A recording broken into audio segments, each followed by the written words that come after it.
כל התורה על רגל אחת. איך מרוויחים בבורסה? נתחיל מהסוף. כל מה שצריך לדעת בשביל להרוויח בבורסה. כל דבר בחיים, גם זה מתחלק לשלושה חלקים. החלק הראשון הוא כמובן ההבדל בין קזינו לבורסה. בטח רבים מכם חושבים שאין הבדל. אז כמובן שיש הבדל. ההבדל מתחיל ונגמר במילה אחת. ידע. מדוע ידע? קזינו הוא 100% אימור.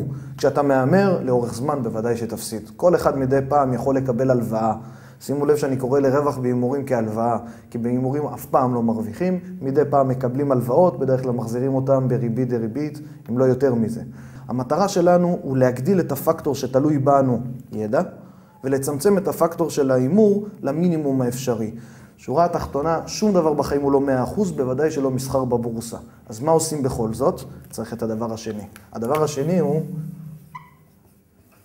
שיטה.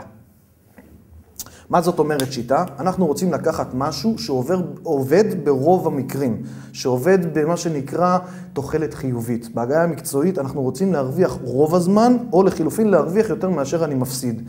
אין לי שום בעיה להרוויח רק ב4 מתוך 10 עסקאות, אם ב4 עסקאות אני מרוויח הרבה יותר מאשר אני מפסיד ב6 העסקאות האחרות, תכף אני אסביר בדיוק איך. אבל בשורה התחתונה, אחרי שאנחנו מבינים שאין 100% רווחים, והפסדים ממנת חלקם של כולם, אנחנו צריכים ללמוד שיטה שתיתן לנו איזשהו יתרון יחסי, איזשהו משהו שיגרום לנו להרוויח לאורך זמן, ובסופו של דבר להפיק תשואה. הדבר החשוב ביותר במסחר, בכלל, מסחר או השקעות, זה לאו דווקא ידע ושיטה. זה בסיסי, זה חובה, זה חובה על כולם. כל מי שסוחר בבורסה בלי לדעת במה הוא מתעסק ובלי שיטה, הוא מאמר. טבעו של מאמר הוא להפסיד. כולם, 100%. זה אולי הדבר היחידי שוודאי. מאמר לאורך זמן, כן יפסיד.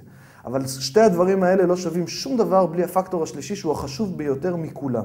הפקטור השלישי הוא, אולי ניחשתם, אולי לא, משמעת.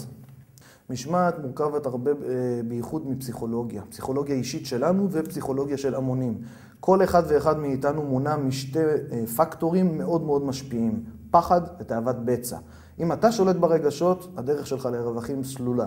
אם הרגשות האלה שולטים בך, לא משנה כמה ידע יש לך וכמה אתה מבין את השיטה, אתה תפסיד לאורך זמן.